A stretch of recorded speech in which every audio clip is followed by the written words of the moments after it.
ये कहानी एक ही परिवार की दो बहुओं की है। पहली है चंचल जो बहुत ही सुंदर है और दूसरी है मीनाक्षी जो बहुत ही आज्ञाकारी और संस्कारी बहू है। अरे बहू, सब तैयारी हो गई ना मंदिर की? कुछ छूटता तो नहीं? नहीं माँ जी, मैंने सब देख लिया है। एक बार आप भी देख लीजिए ना। मैं तो तैयार हो गई माँ जी, चलिए अब मंदिर के लिए निकलते हैं। अरे अभी मीनाक्षी को तो तैयार हो जाने दो। सामान रखने के चक्कर में बेचारी तैयार होना ही भूल गई। जा बहू, तू भी तैयार होकर आजा, फिर निकलते हैं। ठीक है मम्मी जी। जेठानी जी, आप ये सामान एक बार देख लीजिए ना। अरे तुमने देख लिया है ना, फिर देखने की क्या जरूरत है? अरे बहू, तू सामान की चिंता छोड़, उसे मैं देख लूंगी। जा जल्दी से तैयार हो जा, इसे कहने का कोई फायदा नहीं। शाम को मम्मी, कल मेरा ऐसे कंपटीशन है, मुझे समझ में नहीं आ रहा इस टॉपिक पर क्या लिखूं। कुछ बताओ ना मम्मी। अरे खुद से कुछ लिख लेना, मुझे परेशान मत कर। देख नहीं रहा मुझे कितना काम है। मम्मी, आप फोन ही तो चला रही हो, प्लीज कुछ बता दो ना। इधर आजा, मैं बता देती हूँ। मम्मी कुछ काम कर रही है ना। थैंक यू देवरानी जी, इस घर में एक तुम ही तो हो जो मुझे समझती हो, और वैसे भी ये काम मेरे करने के लायक थोड़ी ना है। अरे लेकिन चंचल बहू, बच्चा तो तेरा है ना, तो तू ही उसकी मदद करेगी ना। कोई बात नहीं ना माँ जी, दीदी कोई काम कर रही है। अरे ये कोई काम नहीं कर रही, बस काम से बचने का बहाना ढूंढती रहती है।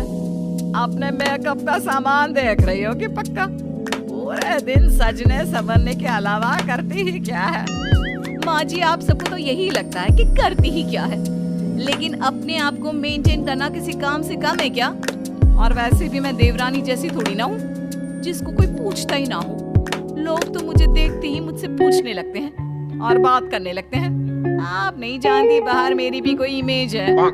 हाँ, मुझे तो समझ में ही नहीं आता। तू ही तो जानती है सारी दुनियादारी, हम तो बेवकूफ है ना।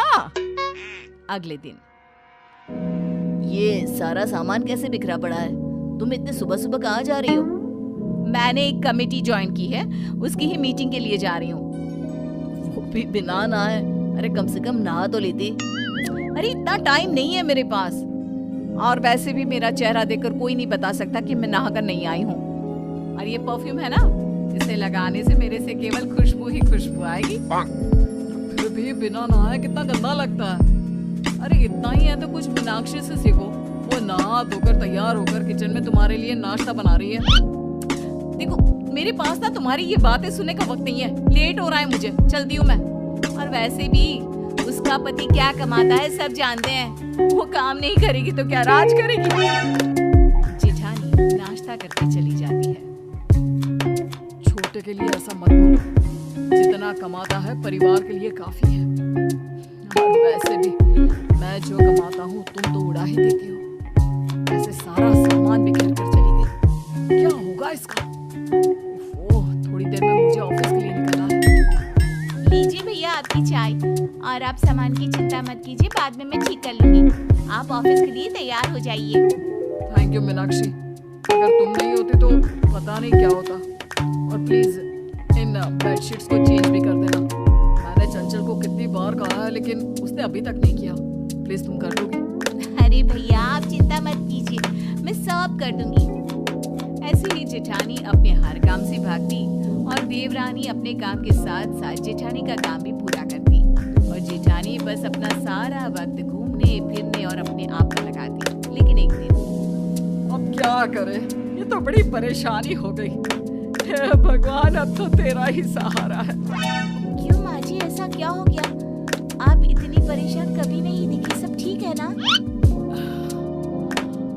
हम जो घर बना रहे थे उसके लिए हमने कुछ पैसे लोन लिए थे और चुका भी दिए थे, लेकिन आज जाकर पता चला कि थोड़े पैसे अभी भी बाकी हैं। बैंक वालों ने सर खा रखा है। अब आप लोगों ने पूरे पैसे भर दिए हैं, तो अब कौन से पैसे बाकी हैं?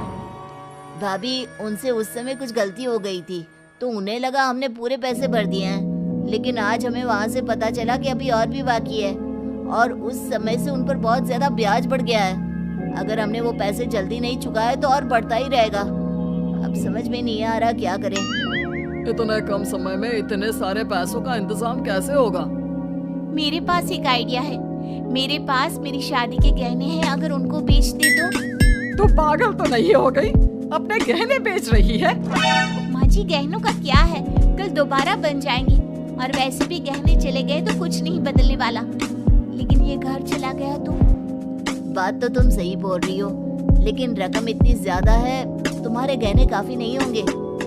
अच्छा, तो बड़ी के गहने भी ले लो ना। मैं अपने गहने नहीं बेचने वाली। हाँ, मेरी माँ ने कितनी मुश्किल से मेरे लिए बनवाए थे। तुम्हारे ही गहने थोड़ी ना जा रहे हैं, मीनाक्षी भी तो दे रही है अपने गहने। अच्छा, इतना ही है तो तुम अपनी माँ के गहने क्यों नहीं बेच देते? माँ जी की भी तो गहने हैं।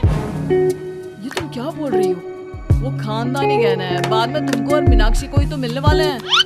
अरे रहने दे, वो नहीं देना चाहती तो कोई जबरदस्ती नहीं। मेरे पास और भी है, मैं दे दूंगी। लेकिन मुसीबत के वक्त ये पता चल गया कि किसे इस घर की फिक्र है और किसे गहनों की। लेकिन माँ, वो तो दादी के गहने हैं।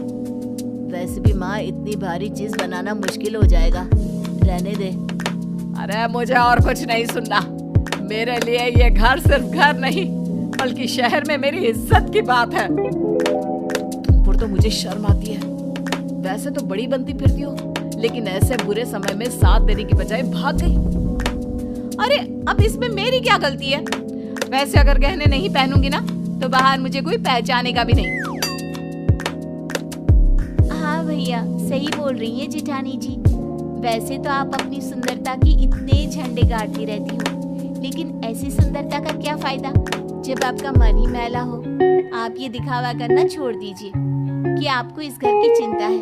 अगर होती तो आज यूं इस तरह भागती नहीं, परिवार की मदद करती।